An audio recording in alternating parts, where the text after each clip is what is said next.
Décorer votre intérieur à moindre coût? Grâce à Internet, c'est possible. Désormais, plus besoin de mettre la main au portefeuille, il suffit d'un clic. C'est ce que nous explique Aldine, gestionnaire d'un site de vente en ligne qui connaît un gros boom à l'heure actuelle. Il y a maintenant un Belge sur deux qui passe sur le site. Avec la crise, les gens se rendent de plus en plus compte de la valeur des affaires. Et ça arrive très souvent qu'on a des choses qui traînent chez soi, dans le garage ou dans le grenier, et dont on ne se sert plus. Et au lieu de les laisser prendre de la poussière, il vaut mieux les mettre en vente et faire plaisir à quelqu'un d'autre et de se faire un peu plus d'argent, parce que c'est comme ça, tout le monde y gagne. Et pour être gagnant sur toute la ligne, la prudence s'impose. Si quelque chose vous intéresse, il faut bien regarder les images, les photos, bien lire les descriptions. Et si vous sentez que vous avez besoin d'un peu plus d'infos, il faudrait le demander au vendeur. Et c'est tout à fait normal, il faut le faire. Décorer, oui, mais avec style, c'est encore mieux. Et ce n'est pas Aldine qui dira le contraire. Tout ce que vous voyez ici, ça vient de notre site. Et on est très contents parce que c'est un aménagement qui a du style, qui a du caractère. Et finalement, ça a coûté beaucoup moins cher que si on avait acheté neuf. Tout le monde peut trouver son bonheur sur Internet et ce, dans tous les styles. Alors, changement de décor avec Martine, accro du shopping online.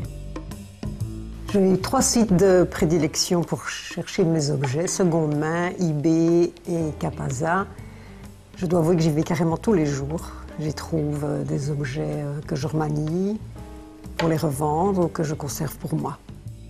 Et pour éviter les arnaques, elle s'est fixée une règle d'or. Je peux donner un conseil, c'est de faire très attention au niveau des bronzes. L'achat de bronze, on peut trouver des faux. Et sur Internet, on ne sait pas consulter la pièce, donc là, on peut se faire un peu avoir.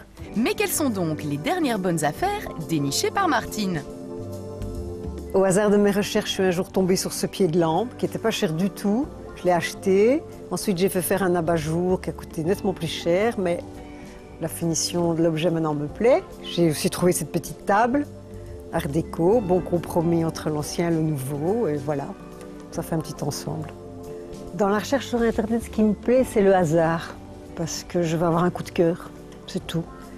Et je suis prise dans la recherche, sans but, qui prend parfois des heures, parfois une partie de la nuit.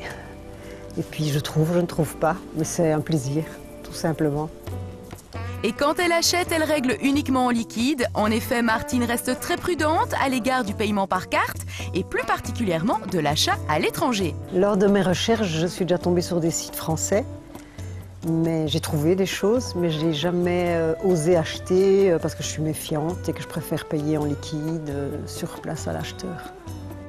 En dehors de la seconde main, il existe de nombreux sites qui permettent d'acheter des objets de décoration neufs avec des délais de livraison généralement compris entre 24 et 72 heures. En un clic, vous pouvez donc refaire votre intérieur. Il suffit de se lancer.